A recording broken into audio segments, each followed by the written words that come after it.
guys, welcome back to the Ride Like Waxing channel. How are you all? I hope you are well. We are fully into ski season. Skis coming out of my ear holes. It's awesome and I love it. Most thing I love most about all of it is I get to meet really interesting people. Yeah, I think there's nothing more interesting than folk, to be honest. And yeah, this is a superb couple set of skis we're doing. I've got a set over there which we've got a little course shot which I'm going to do on, obviously, but we just get to talk about skiing and just the enjoyment of all of it and the good bits and the bad bits and low resorts to high resorts to early in the season to late in the season. It's just great. So guys, yeah, just keep bringing them to me and I'll keep servicing them and I get to chat and talk and just enjoy people's company, and it's just really, really good fun. But we've got a lovely set, and these are a lovely set, a Salomon Origin skis, kind of that Thai kind of flower theme going on the nose, but we've got like a full wood core kind of exposed on there. Yeah, it's just like two bits of wood, which is just truly awesome. 154 in length, lovely Salomon matching X10 Z10 bindings. This really, really nice ski, good weight to it. But we're going to get these all sorted. We'll clean up the top coat like we always do. I'll carbon shield that. But really looking at the ski, there isn't really too much to be done other than obviously getting the wax back into the base. But more importantly, there is bits of corrosion on this ski, dotted down the ski, on the rail. So what I will do is, with the colour of the base of the ski, when you have a translucent base, it's really hard to see the big before and after. It's not like a black base ski where it's quite grey and dismal, and then we make it high gloss and the rail stands out and it's stunning.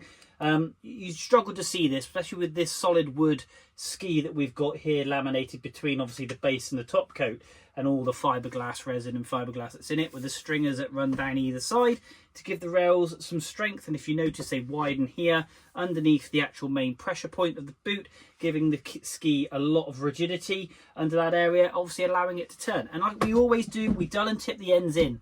And the reason we do that is purely and simply to reduce catching.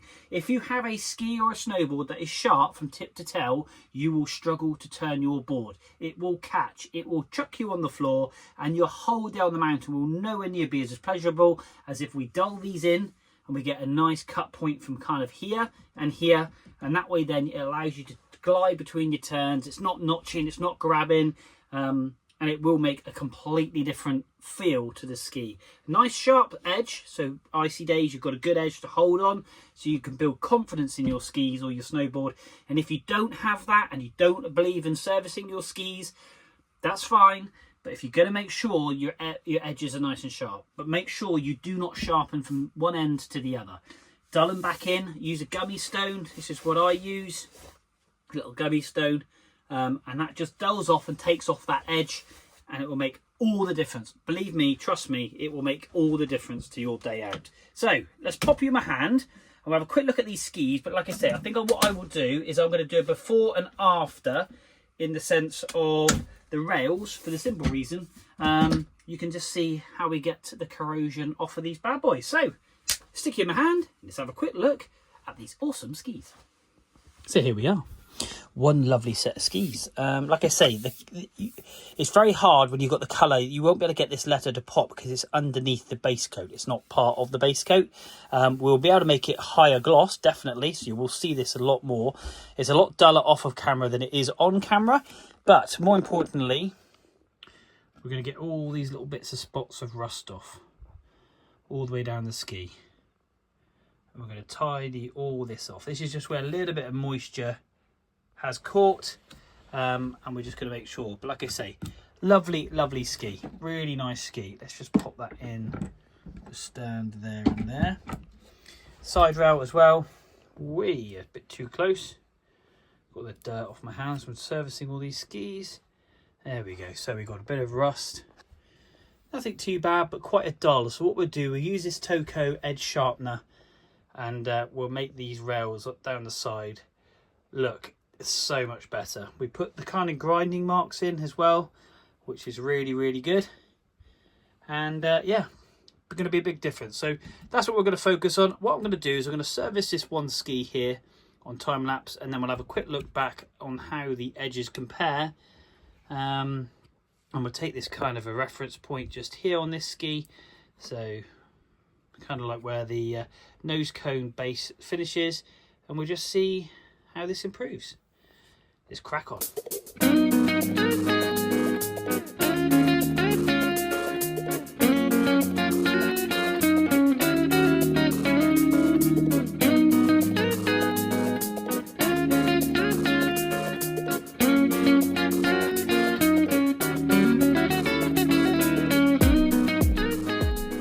So there we are, front binding, that's my nail.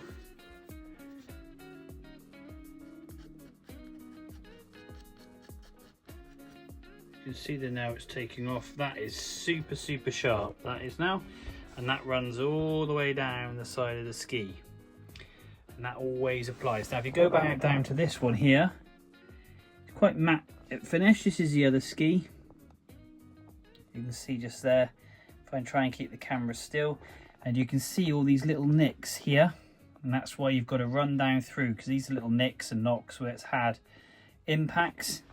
We come back up to this ski, and now we've got uniform all the way down that edge line. If you ever look like here, just where it's out of the shadow, we've got uniform.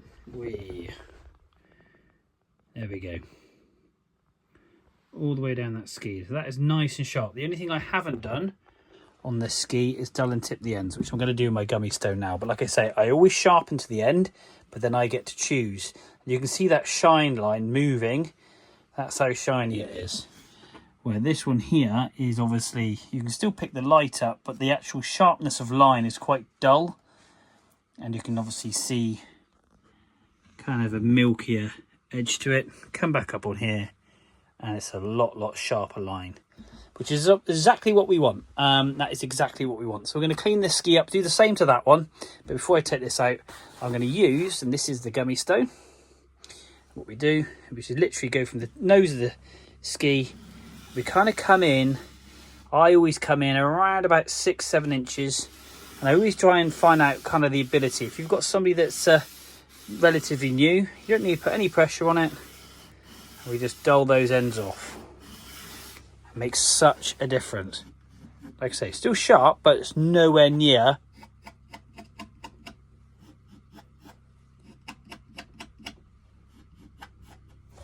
You can hear the tone difference. So it's nowhere near as sharp, which is what it's all about. Then we give it a sweep off, get all the little metal fine contaminants off before we then get onto the waxing the base. And we're going to do exactly the same down here on the base of the ski. That's all it is. But that will make a massive difference to your day on the mountain. Something as simple as that. Right, let's crack on.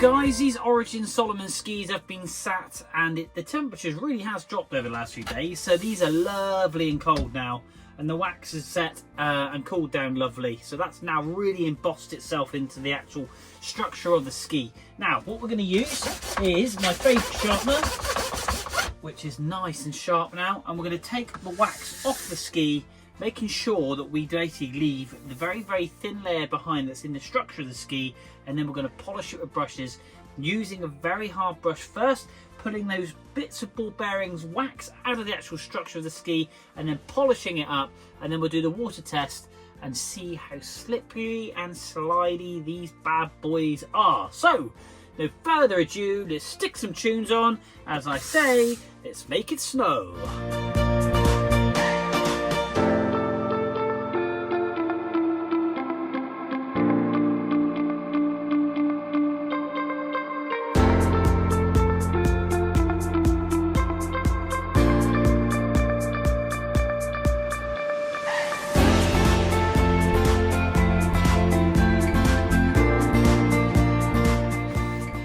Guys, so these are all polished up and they're looking mighty fine, I must say so myself.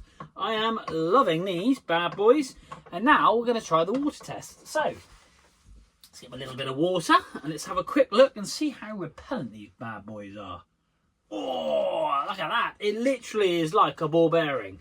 That is absolutely phenomenal. Oh, if I can get it out without spilling it. Look at that. Woohoo. Ready?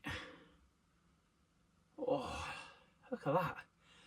Not a drop to be spilt in the house. Oh, straight off. Look at that. And there is not an ounce of water left on that. These boys are ready to fly. They are super, super, super smooth, lovely and sharp. We've done and tipped them in like we always do. We ceramic coat or carbon shield the top of the ski as well, and that will last for hopefully a couple of days to reduce any snow that builds up on the ski, and hopefully dispels that to reduce weight. That's obviously a nice little tip that I do here in the Rider Waxing Workshop. And guys, if you want to cop yourself a hat, then do let me know. £12. I'm on TikTok, Instagram, Facebook, or you could just message me here and we can have a chat and sort things out, and I can get one shipped out to you. We've got quite a few of them gone now, so there's not that many left, which is really, really good. And yeah, if you fancy a mini build, go across my channel, hit like, hit subscribe, share with your friends. We've got a core shot coming up on the other set of skis in this little group. And yeah, so if you want to know how to repair one of those, then yeah, tune in. So guys, until next time, from another set of skis in the Rider Waxing Workshop, we will see you soon. Woohoo!